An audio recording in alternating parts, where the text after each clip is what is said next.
গত ৩ দিন আগে আপনাদের দেখলাম যে নির্বাচন কমিশনের দপ্তরে আপনারা কলকাতায় ডেপুটেশন দিলেন। ডেপুটেশনের দাবিগুলো কি ছিল আপনাদের? দেখুন, নির্বাচন কমিশন বিজেপির কথা মতো যেভাবে বাংলার মানুষের যে কৃষ্টি কালচার, মানুষের যে পরিস্থিতি, সেইটা নিয়ে সম্পূর্ণভাবে মানুষকে হ্যারাসমেন্ট করছে। সেই জন্য social Democratic party of India গত 4 তারিখে নির্বাচন কমিশনে ডেপুটেশন দিয়েছে। আমাদের স্পেসিফিক দাবি যে 60 লক্ষ লোককে আন্ডার অ্যাডজুডিকেশন করেছে, এটা সম্পূর্ণ অন্যায় এবং এর দ্রুত ফাইসালা করে টোটাল যারা বৈধ ভোটার, একটাও ভোটারের যেন নাম বাদ না যায় এবং নির্বাচন ঘোষণার আগেই এই প্রক্রিয়াকে সম্পন্ন করতে হবে। এটা আমাদের দাবি। প্লাস হচ্ছে যে হিয়ারিং চলছে, শুনানি চলছে, অথচ পৃথিবীর কোনো শুনানি বা বিচার ব্যবস্থা এরকম নাই যে যার বিচার চলছে সে সেখানে উপস্থিত নাই। আমাদের দাবি হচ্ছে প্রত্যেকটা ভোটারের উপস্থিতিতে তার হিয়ারিং করতে হবে এবং নির্বাচন ঘোষণার আগেই তাদের ফাইনাল ইলেকটরাল রোলে নাম নথিভুক্ত করার পরেই নির্বাচন ঘোষণা করতে হবে। এটা হচ্ছে আমাদের সোশ্যাল ডেমোক্রেটিক পার্টি অফ ইন্ডিয়ার দাবি। এবং নির্বাচন কমিশন যে সমস্ত মানুষদেরকে আজকে 104 বছরে যে স্বাধীনতার লড়াই লড়েছে, সেই মানুষটাকে আজকে লাইনে দাঁড় করে দিয়েছে।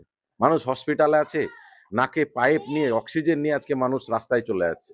তাহলে এইভাবে মানুষকে যে পরিমাণে হ্যারাসমেন্ট করা হচ্ছে তার আমরা তীব্র প্রতিবাদ জানাচ্ছি, নিন্দা জানাচ্ছি এবং নির্বাচন কমিশনকে স্বচ্ছ হয়ে এবং নিরপেক্ষ হয়ে এই ভোটার লিস্ট সংশোধন করার জন্য নিরপেক্ষ ভূমিকা পালন করার আমরা আহ্বান করছি। তারা সম্পূর্ণ বিজেপিকে রাজনৈতিক ফায়দা পাইয়ে দেওয়ার জন্য এবং বিজেপিকে বকলমে পশ্চিমবঙ্গে তুলে দেওয়ার জন্য এবং মমতা ব্যানার্জিও এর সঙ্গে গটাপ করে একটা সবাই মিলে একটা নাটক করছে।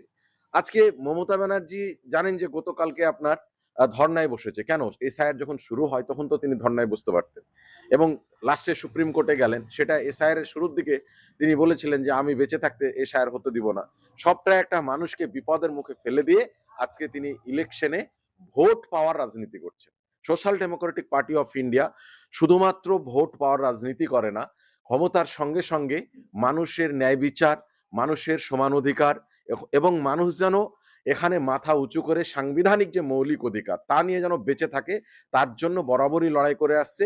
আমরা বলতে চাই আমাদের এই পশ্চিমবঙ্গে যেভাবে এস কে শেখ বা এসি কে চাই শেখ বা বিবি খাতুন এবং আপনার মুখোপাধ্যায় মুখার্জি বা হয়তো রয় অ্যান্ড রায়, এই সামান্য বিষয়ে আজকে মানুষকে হ্যারাসমেন্ট করা হচ্ছে, এটা কখনোই আমরা মেনে নেব না। আগামী দিনে এই 60 লক্ষ মানুষ কোনোভাবেই ভোটের লিস্ট থেকে যদি একটা বৈধ ভোটার বাদ যায়, আমরা এর তীব্র নিন্দা জানাচ্ছি, তীব্র প্রতিবাদ জানাচ্ছি যে অবশ্যই এদেরকে সম্পূর্ণভাবে অ্যাপ্রুভ করার পরে নির্বাচন ঘোষণা হবে। আপনাদের দাবিগুলি যদি সম্পূর্ণ না হয় তাহলে কি পদক্ষেপ নেবে আগামীতে? পদক্ষেপ বলতে আমরা প্রথমত হচ্ছে আইনগতভাবে পদক্ষেপ নেব এক। দ্বিতীয় হচ্ছে সাংবিধানিক যে মৌলিক অধিকার, সেই অধিকার নিয়ে যে শান্তি শৃঙ্খলা বজায় রেখে যে প্রত্যেকটা লোককে আমরা আমাদের পার্টির পক্ষ থেকে সর্বোচ্চ আন্দোলনের মাধ্যমে আমাদের অধিকার বুঝে নেওয়ার আমরা পরিকল্পনা এবং চেষ্টা করব। আগামী দিনে মানুষ যেন হ্যারাসমেন্ট না হয়, মানুষের যেন ন্যায্য অধিকার, সে ভোটের অধিকার, গণতান্ত্রিক অধিকার, তাকে কেউ তার কাছ থেকে সে অধিকার কেড়ে নিতে পারবে না। তার জন্য আমরা প্রয়োজনে রাস্তায় নামব। আপনার নাম? আমি হাসিবুল ইসলাম, রাজ্য সাধারণ সম্পাদক, social Democratic party of India, SDPI.